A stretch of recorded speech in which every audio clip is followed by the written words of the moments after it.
जय बजरंगी। ए वर्ष आम बजरंगी संगठनर सब पिला माने उत्साह सह निजे टंका दे रामनवमी पताका टांगी।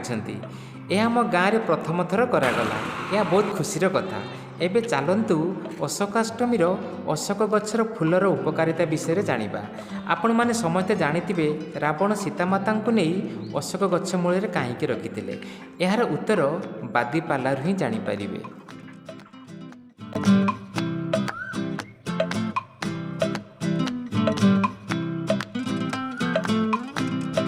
नमस्कार। आज हूँ अशोकाष्टमी। मन रखिए यही दिन अशोक गछर फूलर कढ़ी को बा फूल को सकाळे किंबा बिकाला खाली पेटरे माँ दुर्गा को स्मरण करी दुईटी चुबाई खाइले पेटर समस्या चर्म रोग दूर हुए एवं बिछा साप हिंसजंतु कामुड़ती नहीं। जदि कामुड़ती विष शीघ्र हुए नहीं।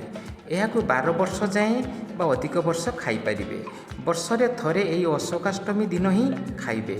आज ही ये भिडियोटी को समस्त पाखक शेयर करंतु, अन्य माने मध्य उपकृत हो पारिबे। मोर टिके विलंब हो गला भिडियोटी को पकाइबा पई। सकाळे जदि न खाइछंती बिकाला खाई पारिबे।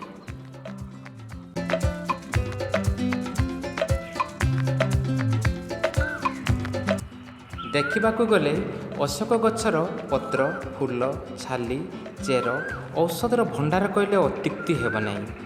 कहीं अनादि कालरू ए गछ को पूजा करी आसुचंती। नारी मानकर जाबत्य रोग समस्या यही अशोक गछ ही दूर करि थाए। आबाल वृद्ध वनिता समस्ते ही फूल किंबा कढ़ी को खाई पारिबे। प्लीज ए भिडियोटी को लाइक, कमेंट्स एवं समस्त पाखक शेयर करंतु।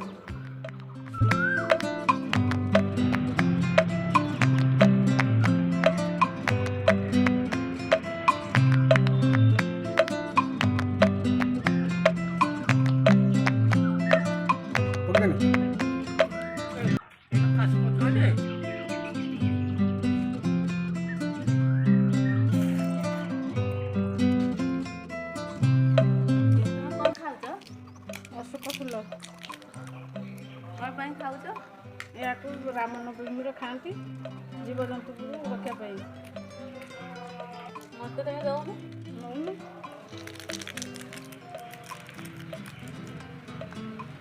खाइले कौन साप ना साप बिछा सब जंतु रक्षा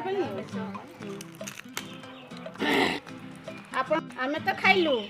आपण मैंने समस्ते खातु जीवन रक्षा करंतु।